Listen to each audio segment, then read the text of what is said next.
Today I want to talk about websites, look at what type of technology you need to put it together, whether you should have a website or not, if you do already currently have a website, type of things that it should have on there that you might not know about or you might not have set up correctly. Just basically go over the kind of very basics. So first of all, what platform?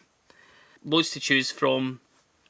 There's Wix, Squarespace, that's the kind of build it yourself setup. If you have a shop online, you could use something like Shopify. Then there's Drupal, Joomla. You could get a custom coded website using HTML, CSS, JavaScript, get someone to build that from scratch. Or there's the WordPress CMS.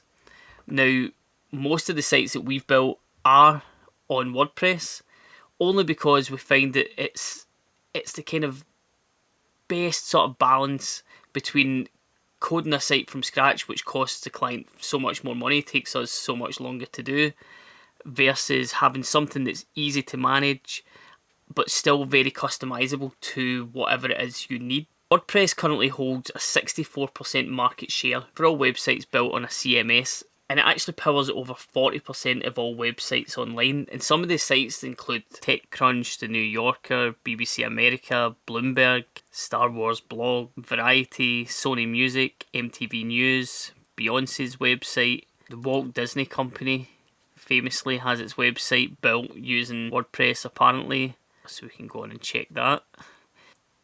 Yeah, sure enough, it's built in WordPress. Having so many big brands, that gives you a bit of confidence that it's a good system to build your website on.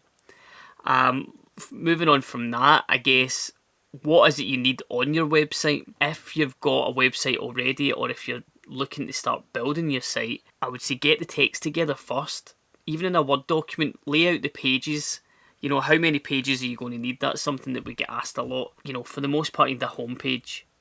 An about page is always good to give people the story of your brand, or, you know, talk about the founders of your business or what, you know, problem it is your business solves. You might have a list of your services and also maybe a contact page. And there's a whole bunch of pages you can build out.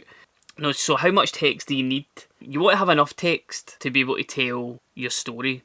So within your about page, you want to talk about your brand a bit more. Within your homepage, you want to introduce your brand. Search engines work on relevance. As long as your text is relevant to the industry that you're aiming for and that you're working within, then that should really help you get found online. There's always different statistics for that. It's over 300 words, over 1500 words. You don't want it to be too much that it's a chore for the person going onto the page to read it. They're just going to be like, well, this is just a big scroll of text. That's why you have other supporting content like images and video. People often ask us, what about a blog? And I think a blog's a brilliant idea, but you just really need to be realistic about the commitment there. There's so much work goes into writing blog posts, and there's no point in starting out. Like, a lot of people start out well and they're like, I'll do a blog post one every week, two a week, you know, and then that kind of falls back to one a month, and then that falls back to one every 3 months, and then it's tumbleweed. And I think you don't want to fall into that, so just be realistic about it. If you can do one blog post a month, stick to that. You know, consistency is really the key here. Or if it's one blog post every quarter, it's better than them kind of being really sporadic. And maybe if you're going to do less blog posts, kind of lead up to them a wee bit. So if you've got a mailing list of your clients, you send out, you know, when that blog post's happening, and say, look out for my next update, which is coming in, you know, 1 month time or 3 months time, or make it a kind of regular schedule that you stick to. So the next section, do you need pictures and video? Good quality photos will definitely help your website stand out to the people visiting it. It's nicer to visit a site that's broken up with images rather than just a big scroll of text. Video as well. Video is really powerful. It's a great way to get your message across. So for instance, I'll show you one of our client sites here. And you can see there's some text here, but it's broken up. And then down here, to break the text up, which there's more text on the page, we've put a video in there, and it's very basic. Now, you could have a voiceover on this.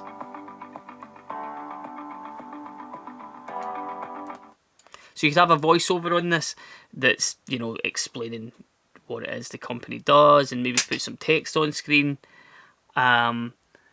discussing the main features of the business. But it's nice to have a bit of video content on your page. Something that we notice a lot is that there's a kind of lack of text. Now, something that we all work on, as a business, it's always a balance between what the search engines are looking for and what ultimately a client's going to find palatable. So it's alright saying, search engines want 1,500 words and it has to have all these different keywords in there.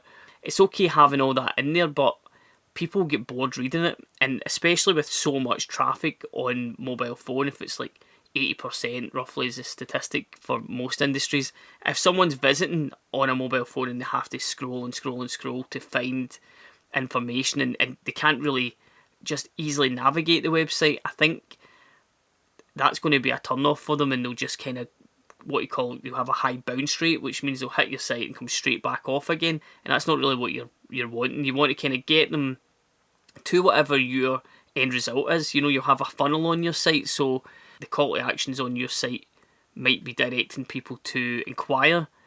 If it's an e-commerce store, you might be directing them to purchase, or you might, the inquiry might be a contact form. And contact forms are good because a lot of people don't have email set up. So if you have an email link, they'll click that. It'll come up on the phone. If their email's not set up, that's that. They've bounced off the site again. If it's a contact form, they can put their name, phone number, email address, submit, and then that's it away for them. Other call to actions might be a phone call. You might just hit a button and it's straight into a phone call on your mobile. What is hosting? What do I mean by hosting? There's a wee bit of confusion over, what hosting actually is.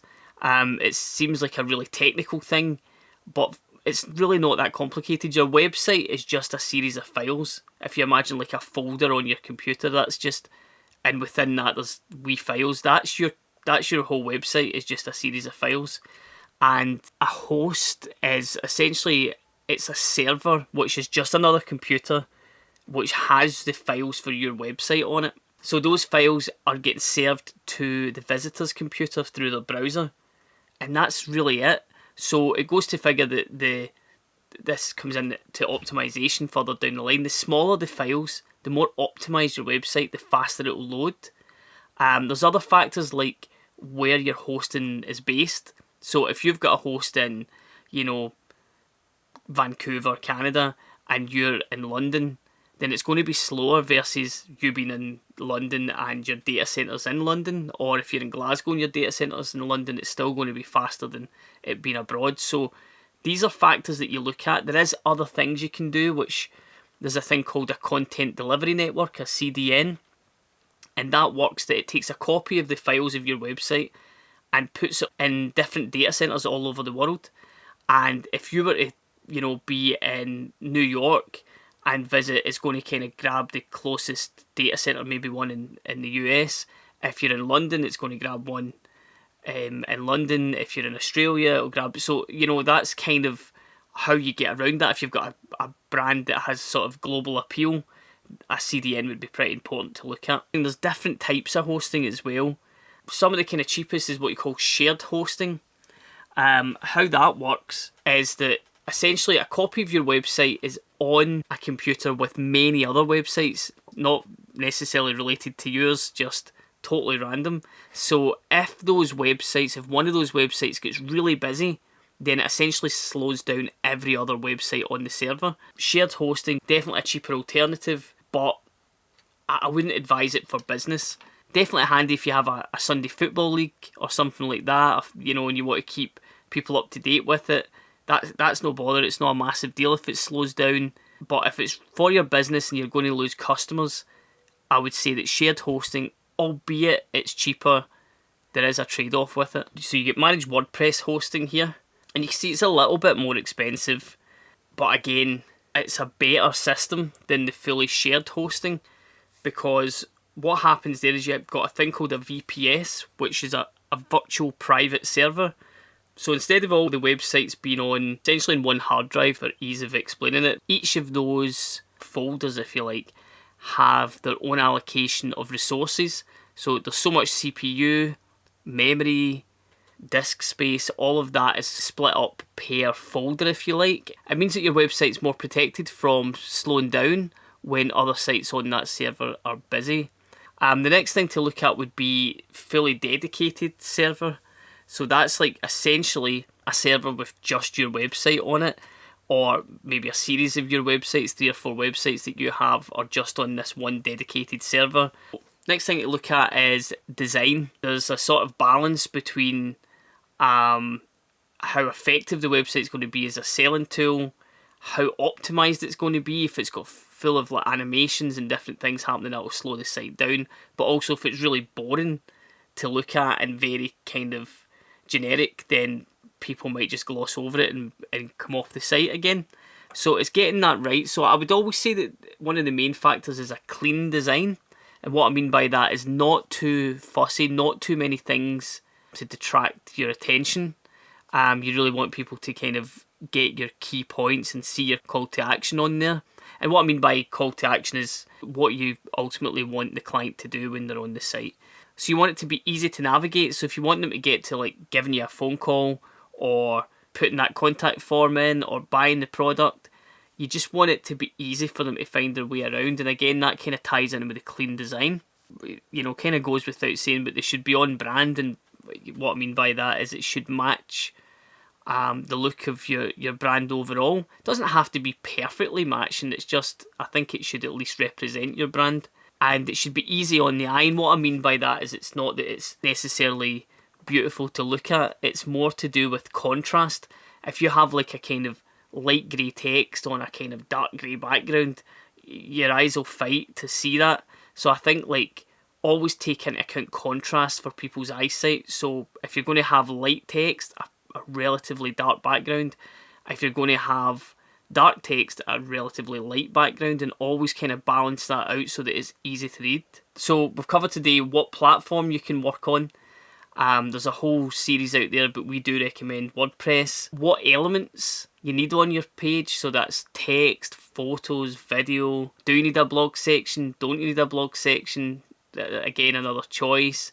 We've looked at how hosting works. Hosting is one of those things I would say is you get what you pay for.